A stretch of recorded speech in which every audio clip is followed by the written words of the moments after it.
আর এই যে এবছরের মণ্ডপ দেখুন, বাঁকুড়া পরমানন্দ পল্লী। একটা ভালো করে ছবিও তুলে নিই পুজোর পরে, একবার ভিডিও উপরেও দেখাবো, ভিতরে গিয়েও দেখাবো। সামনে একটা বেশ সুন্দর ফোয়ারা করা আছে। এই সোজা উপরে উঠতে হচ্ছে, উপরে গিয়ে আবার নিচে নেমে তারপরে পুজো দেখা, তারপর আবার এই সাইডে বেরোনো। তো ভিতরে গিয়েও আপনাদেরকে দেখাচ্ছি। রথ করা আছে সামনে এখানে একটা খুব সুন্দর হবে। আর এই সাইডে রাধা কৃষ্ণ, আর এই সাইডে মা দুর্গার প্রতিমা। দেখুন এটাই হচ্ছে এখানের মণ্ডপ এই বছরের কেন্দুয়াডিহির। কিন্তু অবস্থাটা এখানে পুরো খারাপ, পুরো কাদা হয়ে আছে। দেখুন এটা হচ্ছে কারচুটিডাঙ্গার এবছরের প্যান্ডেল। এই যে এখন চলে এসেছি নতুন ছুটিতে। এই যে বাঁ দিকেই আছে পুরো মণ্ডপ। আর এই যে দেখুন রাস্তাটা খুব সুন্দরভাবে ছাতা দিয়ে আর আলো দিয়ে সাজানো হয়েছে, বিভিন্ন রূপে বিভিন্ন জায়গাতে পূজিত হন এখানে সতী মাতা। তো 51 শক্তিপীঠের প্রতিটা জিনিস বলেছিলাম যে আগের ভিডিওটা অনেক লম্বা হয়ে যাচ্ছিল বলে এটাকে দুটো ভাগে ভাগ করছি। তো দ্বিতীয় পার্টের ভিডিওটাও পুরো শেষ পর্যন্ত দেখুন। দ্বিতীয় পার্টেও বাকি যে পুজোগুলো আছে সেটা দেখাচ্ছি আপনাদেরকে, যেটা আছে খুব ভালো ভালো পুজো হয়েছে বাঁকুড়া। সবগুলো দেখার জন্য পুরো ভিডিওটা শেষ পর্যন্ত দেখুন, আর একটা লাইক দেবেন আর চ্যানেলটা অবশ্যই সাবস্ক্রাইব করবেন। চলুন কন্টিনিউ করেন। তো এই যে এখন এসে গেছি প্রণবানন্দ পল্লী। এবছর এখানে কি থিম হয়েছে দেখি। বেশ প্যান্ডেলটা দূর থেকে দেখতে তো খুব সুন্দর লাগছে, বেশ ভালোই লাগছে প্যান্ডেলটা দেখতে। এই যে প্রণবানন্দ পল্লী ইউনাইটেড মিলেনিয়াম ক্লাবের যে পুজো, এই যে সামনে প্যান্ডেল।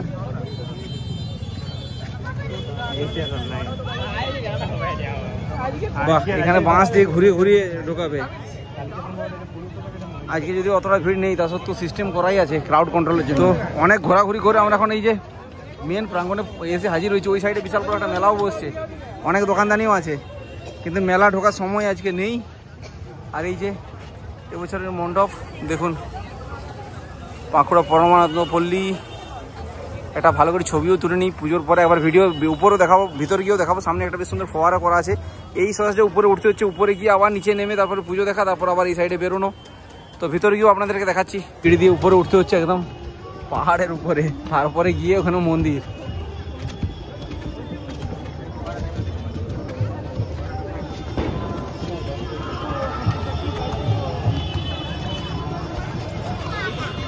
দেখুন পুরো মণ্ডপের গায়ে কি সুন্দর পোর্ট্রেটের মতো ছবি আঁকা আছে, অনেকগুলো সমস্ত রাধা কৃষ্ণের ছবি, বিভিন্ন রকমের ছবি আঁকা আছে এখানে।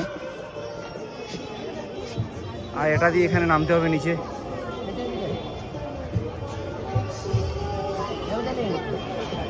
ও একদম নিচে প্রচুর ভিড় হয়ে আছে।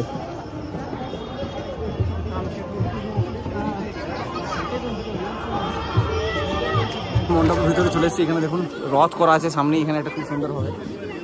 আর এই সাইডে রাধা কৃষ্ণ, আর এই সাইডে মা দুর্গার প্রতিমা। পুরো থিমের কালার অনুযায়ী, পুরো ইয়েলো কালারের থিম হয়েছে, তো সেই থিমের কালার অনুযায়ী মা দুর্গার প্রতিমাও।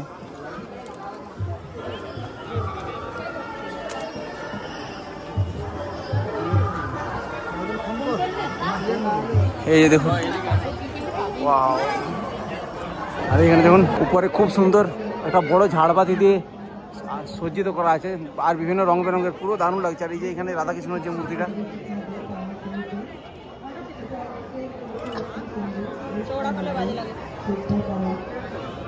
এরপর বেরো। এখানটাতে এত ভিড় হয়ে যাচ্ছে আর এত গরম আজকে আছে না, পুরো যাচ্ছে তাই।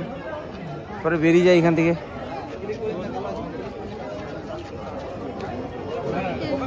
এটা দেখুন সাংস্কৃতিক অনুষ্ঠানও চলছে, বাচ্চারা নাচ করছে ওইখানটাতে, স্টেজ আছে এই যে জাস্ট প্যান্ডেলের পাশেই। আর এই সাইডটাতে আছে একটা মেলা বসছে বিশাল বড়, যেহেতু এখানের মাঠটা অনেক বড় আছে সেই জন্য একটা বিশাল বড় মেলাও বসছে এই জায়গাটাতে। এই দেখুন পুরো কাদা কাদা হয়ে গেছে বৃষ্টি হওয়ার পর। মেলাতে নাগরদোলা থেকে আরম্ভ করে সব কিছুই আছে। দেখুন এখানে রং বেরঙের বিভিন্ন রকমের নাগরদোলা পুরো একদম চলছে এখানে। আর এই যে খাবারের দোকান লাইন দিয়ে, চপের দোকান, এগরোল, চাউমিন, সমস্ত রকমের স্টেশনারি দোকান সব কিছুই আছে। তো এরপর এখান থেকে বেরিয়ে আমরা একটা পরের মণ্ডপে যাব, আপনারা সাথে থাকুন। এই যে এখন চলে এসেছি কেন্দুয়াডিহিতে। এখানেও বিশাল মাঠের মধ্যে পুজো, একটা বিশাল বড় মেলা বসছে এখানেও। এখানেও প্রচুর নাগরদোলা আর এই যে প্রচুর দোকানদানিও আছে এইখানটাতে। তো বৃষ্টি হওয়ার জন্য পুরো রাস্তা মাঠ ফাট সব কাদা হয়ে আছে একদম। এই যে দেখতে পাচ্ছেন এখানে বিশাল বড় বড় নাগরদোলা বসছে। তো দেরি করবো না, ঝটপট এই মণ্ডপটা দেখার পরে আর একটা দেখবো কারচুপিডাঙ্গাটা, তারপরে বেরিয়ে যাবো। এই যে দেখুন এটাই হচ্ছে এখানের মণ্ডপ এই বছরের কেন্দুয়াডিহির। ও তো ভেতরেও যাই। এই যে সাইডগুলোতে খুব সুন্দর ডিজাইন করে দেখুন, ম্যাক্সিমাম বাঁশ টাঁশ দিয়ে তৈরি করা হয়েছে, কিন্তু অবস্থাটা এখানে পুরো খারাপ, পুরো কাদা হয়ে আছে।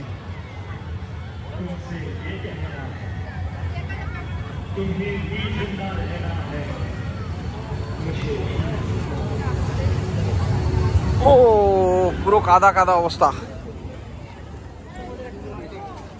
তো মণ্ডপের ভিতরেই প্রবেশ করি এখন।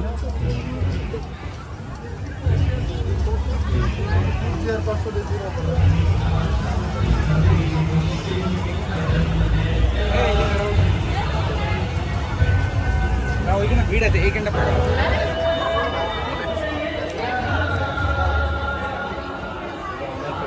ভিতরে ডিজাইনটা দেখুন খুব সুন্দর, উপরটাতে কি সুন্দরভাবে বানানো আছে, পুরো উপরটা লাইট লাগানো আছে, তার সঙ্গে বিভিন্ন রং বেরঙের কাপড় দিয়ে। আর এখানে এই থিমটা দেখুন, ওয়াও। আর ওইখানে মা দুর্গার প্রতিমা, একটু অন্য ধাঁচের প্রতিমাটা দেখুন।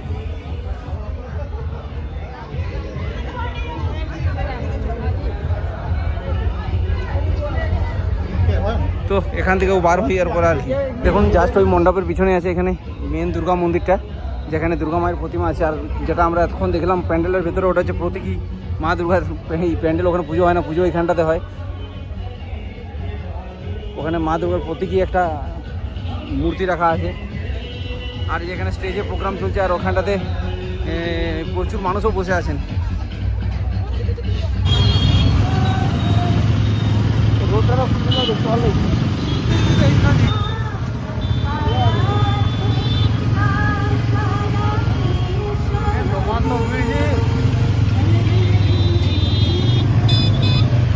দেখুন এইটা হচ্ছে কারচুড়িডাঙ্গার এবছরের প্যান্ডেল। আমরা এখন ফ্লাইওভারে দাঁড়িয়ে আছি, নিচে থেকে যাইনি, কেননা প্রচুর ভিড় হয়ে আছে আর কাদা অবস্থা পুরো খারাপ হয়ে আছে। সেই জন্য একদম ফ্লাইওভারের উপর থেকেই দেখে নিচ্ছি আর আপনাদেরকে দেখিয়েও নিচ্ছি। পুরো লাল কালারের কুলো দিয়ে, সেই বাঁশের যে কুলোগুলো হয় না, সেই কুলোগুলো দিয়ে পুরো ডিজাইনটা করা হয়েছে। দারুণ দারুণ। ফ্লাইওভারটাতে দাঁড়িয়ে আছি আর ওই যে ওখানে কারচুড়িডাঙ্গার যে প্যান্ডেল। তো এরপর এখান থেকে বেরিয়ে যাবো, কেননা প্রচণ্ড গরম আর এই বৃষ্টিতে কাদা দাদা হয়ে গেছে পুরো চারধার, এখন অবস্থা খুব খারাপ। এই যে এখন চলে এসেছি নতুন ছুটিতে। এই যে বাঁ দিকেই আছে পুরো মণ্ডপ। আর এই যে দেখুন রাস্তাটা খুব সুন্দরভাবে ছাতা দিয়ে আর আলো দিয়ে সাজানো হয়েছে খুব সুন্দরভাবে। ওই আগেটায় গিয়ে বাঁ সাইডে থেকেই ঢুকতে হবে মণ্ডপের ভিতরে।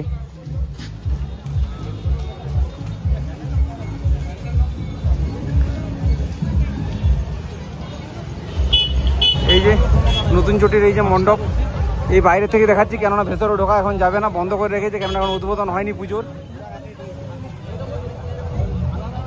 আর এখানে স্টেজ করাও আছে, তো বেরিয়ে যায় আর কি, যখন উদ্বোধন হয়নি এখনো ভেতরে ঢুকতে পারবো না, দাঁড়িয়ে থেকে কি করবো।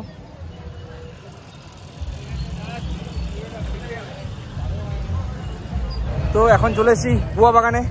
তো এটাই আজকের পুজো পরিক্রমা, লাস্ট পুজো, কেননা এই পুজোটা দেখার পরেই বেরিয়ে পড়বো। মোটামুটি যেগুলো টপ পুজো সেগুলো দেখে নিয়েছি। বুয়া বাগানের এই পুজোটা একদম NH সাইডে এবং বেশ জমকালো হয় প্রতি বছরেই। তো আপনাদেরকে চলুন ওটা একবার ঘুরিয়ে দিই। এখন আমি দাঁড়িয়ে আছি ন্যাশনাল হাইওয়ের ঠিক পাশেই, ন্যাশনাল হাইওয়ে 60A। আর এই রাস্তা দিয়ে ওই যে সামনেই বুয়া বাগানের যে পুজোর মণ্ডপ, আপনাদেরকে দেখিয়ে দিই ওটা। প্রতি বছর এখানে প্রচুর ভিড় হয় এবং কোনো না কোনো থিমের পুজো হয়ই হয়। এখানে সম্ভবত এবছর যেটা করেছে চারধাম টাইপের এই ধরনের কিছু করেছে, একটা থিম আমি শুনছিলাম, তো এক্সাক্ট জানি না। এই যে এখানে স্টেজ আছে, কোনো প্রোগ্রাম চলছে, বিশাল ভিড় হয়ে আছে দেখুন। আর এগুলো সব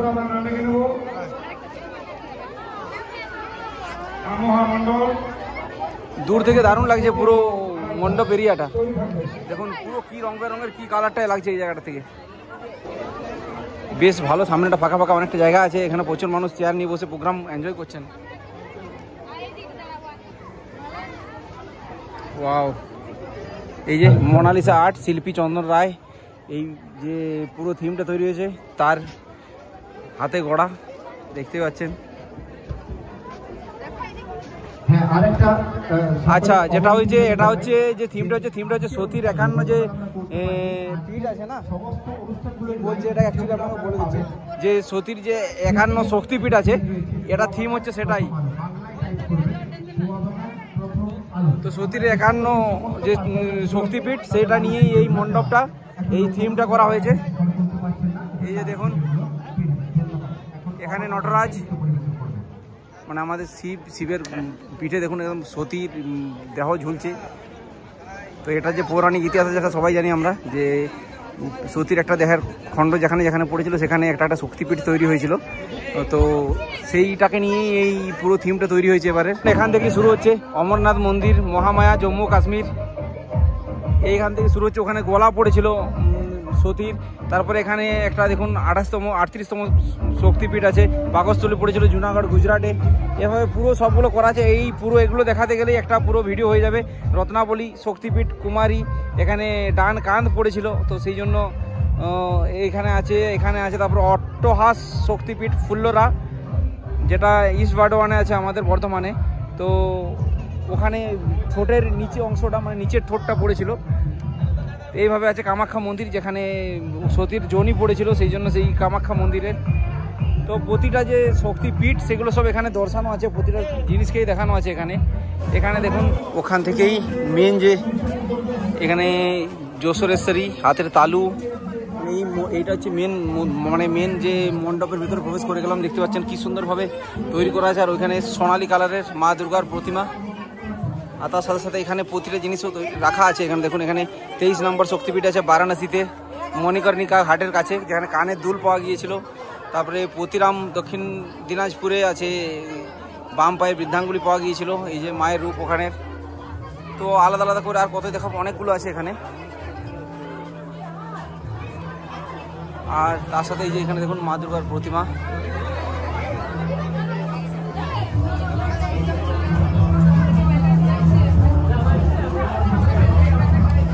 তো এরপর এখান থেকে বার হই।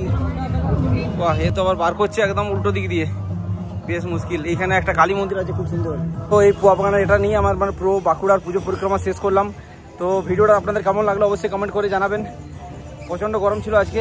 তো ওকে, টাটা, বাই বাই, দেখা হবে পরে ভিডিওতে। ভিডিওটা এখানে শেষ করছি। আবার পুরুলিয়ার পুজো দেখাবো আপনাদেরকে। আবার যদি কোথাও ঘুরতে যাই সেই জায়গার পুজোগুলো দেখাবো। তো সবাই সাবস্ক্রাইব করে সাথে থাকুন। ওকে, টাটা, দেখা হবে পরের ভিডিওতে।